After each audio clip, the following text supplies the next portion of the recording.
Ni siku ya Ijumaa ambapo asubuhi ya leo, mpenzi mtazamaji, dada zangu, ndugu zangu, ninawasalimu katika jina la Yesu Kristo. Hali gani? Mwenyezi Mungu naamini kwamba akawalinda usiku wote, akawa pamoja nanyi, na asubuhi ya leo akaweza na kutubariki na uhai katika uso wa dunia, akiwa na kusudi njema juu ya maisha yetu. Karibu sana katika kipindi cha Manyunyu ya Baraka, tuendelee na kunyunyiziwa hizo baraka kupitia hiki kipindi na mtumishi wa Mwenyezi Mungu ambaye ni Reverend Ruth Sami kutoka kanisa la ABC Katangi Wamunyu Pastorate Machakos Sub-Headquarters. Natumai kwamba wewe uko tayari kabisa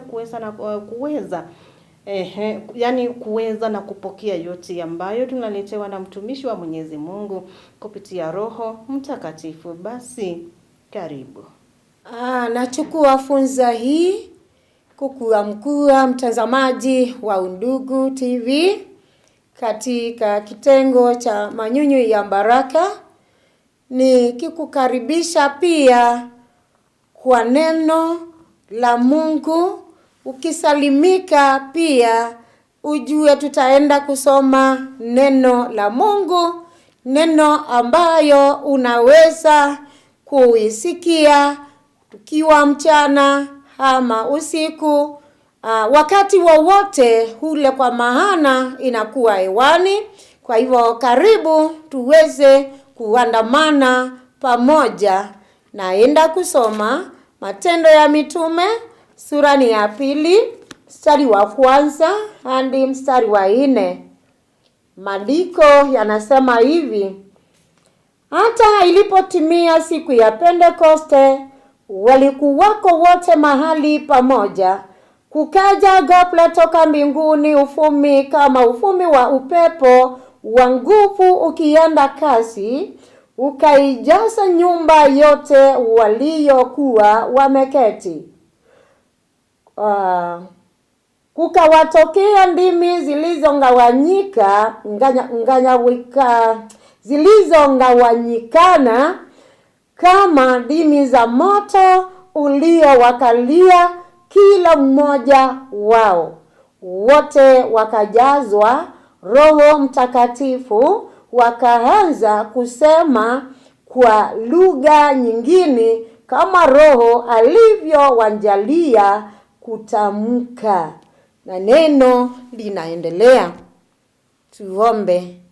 Mungu Baba, tunakuomba, tunakushukuru, tukilihimidi jina lako, manake ni jina kuu lenye nguvu, lenye uwezo. Ninaposimama mbele ya watazamaji, si ati ya kwamba ninajua kuwaliko, lakini uliona ni pema tuweze kusemezana siku ya leo. Basi kama vile ni utimilifu wa ahadi wa Roho Mtakatifu, Mungu wetu na Baba yetu, ndapo ni majaliwa yako ukaweze kumjalia mmoja mahali akaweze kujawa na Roho wako, aikatendeke mapenzi yako. Ukatusaidie wote ili tukimaliza tuweze kukushukuru. Twaomba yote na ni kwa ajili ya Yesu Kristo tumeomba. Amen. Wapenzi watazamaji, kama vile tumesoma maandiko haya, najua unatarajia niweze kutoa lengo ile tutaenda kusemezana wa leo. Lakini ningependa kukupea mfano wa akina mama wale ambao wanakuwa wajawazito. Wanapofikia wakati wa kujifungua, wakienda pale labor ward, huwa wana mahangaiko wakiulizana, na mtu akijiuliza itakwendaje, itakuwaje. Wakati anapojifungua, anaona yuna mtoto mikononi. Hata ikiwa kuna maumivu, huwa asikii hayo maumivu, manake huwa na furaha kuu sana. The waiting disciples walikuwa tu na huzuni mwingi sana. Walikuwa wanajiuliza maswali, kana kwamba yale wameambiwa na Yesu Kristo yatatimia, yatatendeka. Ndio, yalitendeka. Kama vile huyo mama alipewa mtoto mpya mikononi mwake, hawa wanafunzi mitume walipewa kipawa cha Roho Mtakatifu, ikatimia siku ile kana kwamba ni kipawa wamepewa. Kwa hivyo tunaangalia hicho kipawa cha Roho Mtakatifu jinsi kilivyowajia. Na kama vile tumesoma hii siku ya Pentecost, siku ya Pentecost tunaweza sema ni sherehe ya Wakristo. Wanasherekea ile siku walipewa nguvu mpya, wakapata uwezo mpya, wakapata imani, yakatimia yaliyotabiriwa kwao. Kwa hivyo ni siku ya sherehe kwa Wakristo. Na pia tukiangalia kwa Wayahudi, tunaona pia kwao ilikuweko wakisherehekea siku yao ya Pasaka. Kwa hivyo walisherehekea wiki 50 za wakati wa Passover. Hivyo basi tunaona ya kwamba Wakristo kuanzia Easter Monday unahesabu 50 days ambao ni 7 weeks ndiyo itimie siku ya Pentecost. Kwa hivyo ningependa angalie jambo hili la pili. La kwanza tumesema sana kuhusu Pentecost, na hii ya pili tunaona kana kwamba kuna uvumi wa upepo wa ndimi za moto zilizokuwa zikigawanyikana. Kwa hivyo walipokuwa pale wakiomba, walisikia tu ile sauti ya upepo ukija kwa kasi sana, na wakianza kuangalia, kuulizana ni nini, wakaona tu ule upepo ulipoingia, wakaona moto na ndimi za moto sikingawanyikana, sikikalia kila mmoja, na kila mmoja akambandirishwa. Na alipombandirishwa, neno linasema walianza kuongea na lugha zingine ambayo hakuna mmoja alikuwa anasikizana na yule mwingine, lakini wale walikuwa nje walisikia lugha tofauti tofauti wakiongea. Wakashangaa ni nini. Lakini kwa mitume na wanafunzi walijua kabisa Roho wa Mungu amekuja, kwa sababu walikuwa na ushuhuda, nguvu walipata, na walipoongea na zile lugha walikuwa wanaongea kwa sauti sana.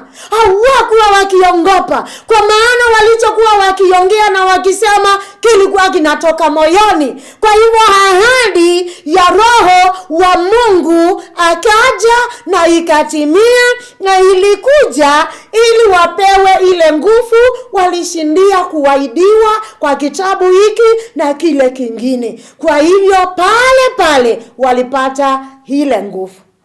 Na pale aliposhuka Roho wa Mungu na kuongea na zile lugha zingine na kuambia, walimbandirishwa wakawa sio wao tena.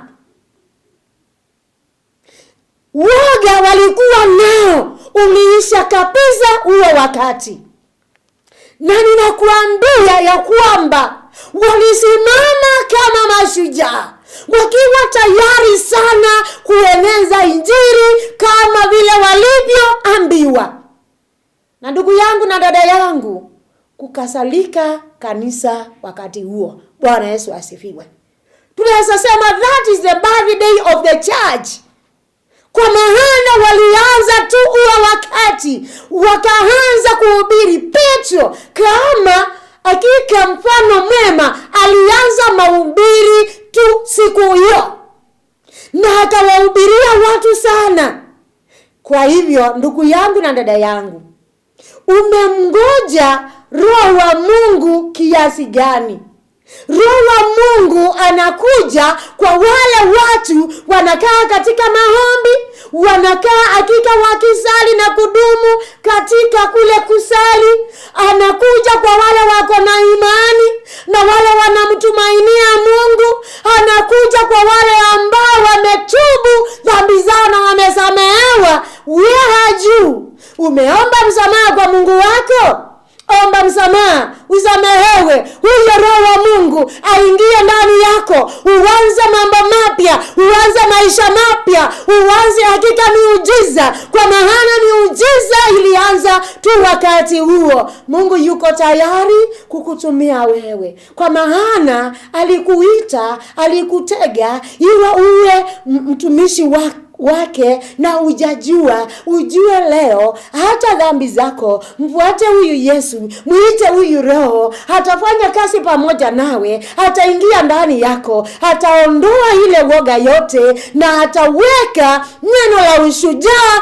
Utakuwa na nguvu na utasimama na utakuwa shahidi wa kweli, utashuhudia wengine. Hata ikiwa ni kwa kifo, utasimama na utasema, hata nipe nisikufe, ninasema Yesu ni Bwana. Haleluya. Bwana Yesu asifiwe. Bwana Mungu abariki neno lake na atubariki. Amina. Asante Mungu wetu. Manake tumejikumbusha mahubiri ya maana sana. Mahubiri ambayo ni utimilifu wa kushuka kwa Roho Mtakatifu. Na kwa jinsi hile alishuka, sisi tushuhudie siku ya leo kana kwamba anaweza shuka kwetu, tukiacha dhambi, tukikufuata Yesu, neno lako likikaa ndani yetu, wewe mwenyewe utakaa ndani yetu.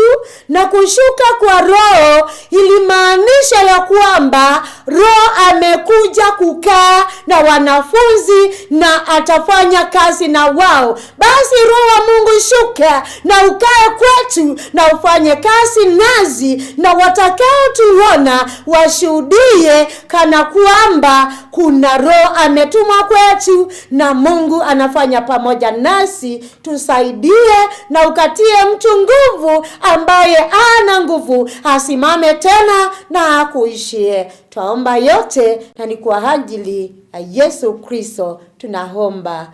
Amen. Shalom. Roho Mtakatifu ubadilisha waoga kuwa mashahidi wenye ujasiri. Waoga. Hata wakati ambapo tunasoma neno la Mwenyezi Mungu tunapata kwamba tunafaa kuondolewa roho ya uoga isikuwe ndani yetu. Maana ikiwa ndani yetu hatutaweza na kutimiza ule wito ambao uliweza na kutiwa ndani yetu na Mwenyezi Mungu.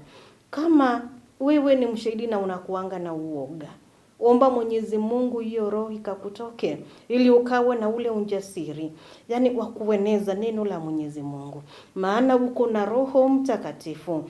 Roho Mtakatifu ambayo wapa watumishi wa Mwenyezi Mungu nguvu, ambaye waongezea hata ujasiri, ambayo simama na wao hata wakati ambapo kuna changamoto, anawatia nguvu, anawatia moyo ili kuendelea na kutangaza lile neno la Mwenyezi Mungu. Anatutia nguvu kila wakati, kama vile ambavyo alikuwa na wanafunzi, pia nasi yuko pamoja nasi. Usiongope. Hata kama unaona mbele kukiwa namna gani, amini kwamba mbele ni kwema, kwa sababu uko na nguvu za Mwenyezi Mungu. Hata kama shetani ameweza na kubadilisha mazingira yakawa namna gani, kuna Roho Mtakatifu ambaye ataweza na kufanya kazi pamoja nawe. Usiongope kamwe. Kuna Roho ambaye anafanya kazi pamoja nawe. Ama ndumu katika maombi, na utaweza na kuona kwamba Mungu mwenyewe anakutumia kwa njia ambayo inafaa, na pia Roho Mtakatifu anakutumia kama chombo cha Mwenyezi Mungu. Bye bye.